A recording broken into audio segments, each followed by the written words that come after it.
friends, welcome to my channel Sonal Edu Top, and today we are going to study Science Part 2, Chapter number 1, Heredity and Evolution.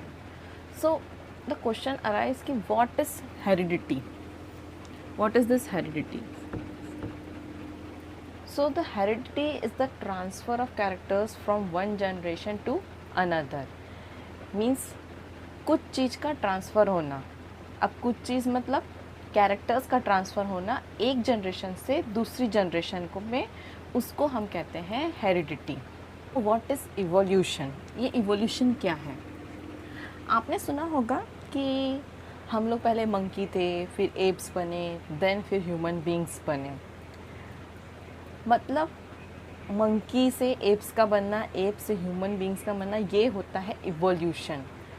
कुछ changes हुए और वो जो changes थे वो permanent हो गए, जिससे क्या हुआ? इवोल्यूशन हुआ. So changes occurring in living organism and that change become permanent is called evolution. अभी आपको चैप्टर का मीनिंग समझ में आ गया कि हेरिडिटी क्या है और इवोल्यूशन क्या है. हम हेरिडिटी भी पढ़ेंगे और उसके बाद में हम इवोल्यूशन स्टडी करेंगे. So heredity is related to DNA. पता है डीएनए क्या होता है? Deoxyribonucleic acid. So heredity is related to DNA.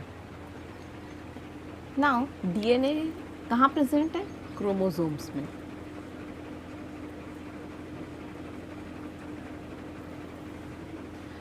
अब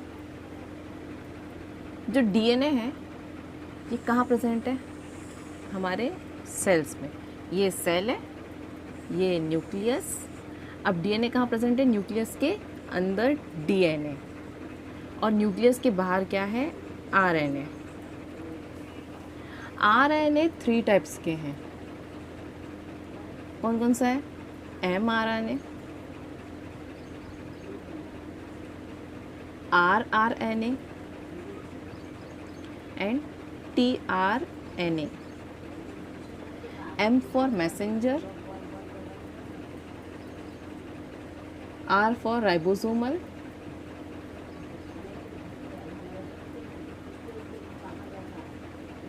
and T for transfer. So कितने टाइप के RNA हैं? 3 टाइप्स के. mRNA, rRNA, tRNA. mRNA means messenger, rRNA means ribosomal, and tRNA means transfer. इनके अंदर 2 चीज़ें हैं, एक है डीएनए और एक है आरएनए. अब जो एमआरएनए है वो न्यूक्लियस के अंदर होता है.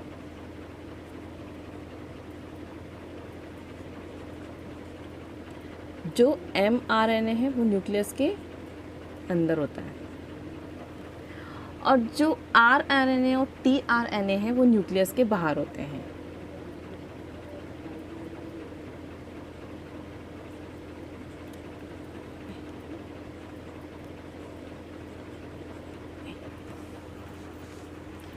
तो आपको पोजीशन समझ में आ गई. एमआरएनए कहाँ होता है? न्यूक्लियस के अंदर. और आरएनए और टीआरएनए कहाँ होता है? न्यूक्लियस के बाहर.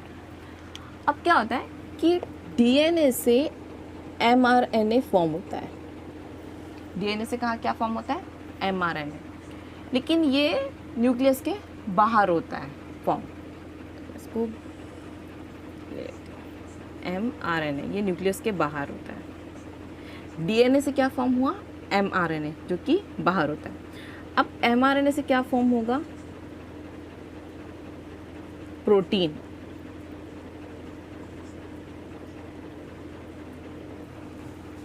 डीएनए से एमआरएनए का जो फॉर्मेशन है, डीएनए से जो एमआरएनए फॉर्म हो रहा है, इसे कहते हैं ट्रांसक्रिप्शन.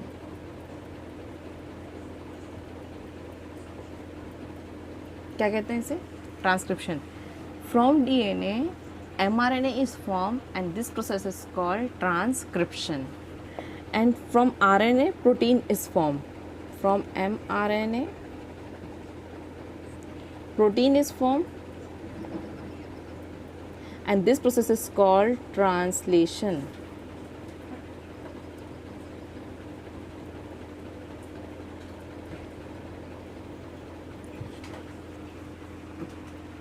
सो ट्रांसक्रिप्शन और ट्रांसलेशन समझ में आया। जब डीएनए से एमआरएनए फॉर्म होगा उसको कहेंगे हम ट्रांसक्रिप्शन, और जब एमआरएनए से प्रोटीन फॉर्म होगा उसे हम कहते हैं ट्रांसलेशन। और अगर इस पूरे प्रोसेस को मैं अगर एक वर्ड में कहना चाहूँ तो मैं कहूँगी सेंट्रल डॉगमा। क्या कहेंगे?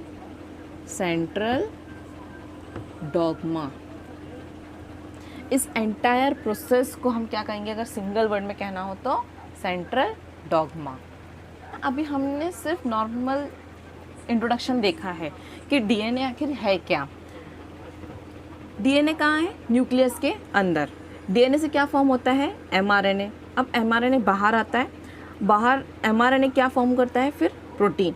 तो डीएनए से एमआरएनए का जो फॉर्मेशन है उसे कहते हैं हम ट्रांसक्रिप्शन, और एमआरएनए से जो प्रोटीन का जो फॉर्मेशन है उसे कहते हैं हम ट्रांसलेशन। और इस पूरे एंटायर प्रोसेस को अगर सिंगल वर्ड में कहा जाए तो हम कहेंगे सेंट्रल डॉगमा। तो यहाँ पे आपका सिर्फ सेंट्रल डॉगमा टॉपिक और जनरल इंट्रोडक्शन एंड होता है। बाकी जो ट्रांसक्रिप्शन है, ट्रांसलेशन है, ट्रांसलोकेशन है, वो हम नेक्स्ट वीडियो में स्टडी करेंगे।